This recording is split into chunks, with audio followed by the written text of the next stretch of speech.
بالله من الشيطان الرجيم. بسم الله الرحمن الرحيم. يا بني إسرائيل اذكروا نعمتي التي أنعمت عليكم وأني فضلتكم على العالمين.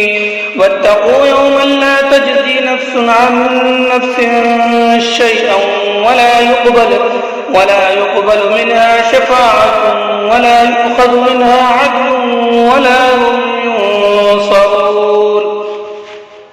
وإذ نجيناكم من آل فرعون يسومونكم سوء العذاب يذبحون أبناءكم ويستحيون نساءكم وفي ذلكم بلاء من ربكم عظيم. وإذ فرقنا بكم البحر فأنجيناكم وأغرقنا آل فرعون وأنتم تنظرون. وإذ واعدنا موسى 40 ليلة ثم اتخذتم العجل من بعده وأنتم ظالمون. ثم عفونا عنكم من بعد ذلك لعلكم تشكرون.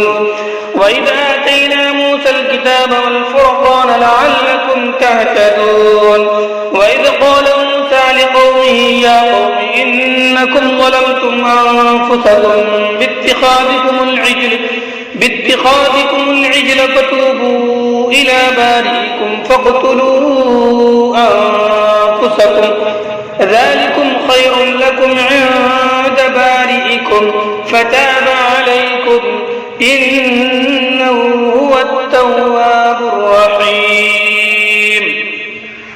وإذ قلتم يا موسى لن نؤمن لك حتى نرى الله جهرة فأخذتكم الصاعقة وأنتم تنظرون. ثم بعثناكم من بعد موتكم لعلكم تشكرون. وظللنا عليكم الغمام وأنزلنا عليكم المن والسلوى كلوا من طيبات ما رزقناكم وما ظلمونا ولكن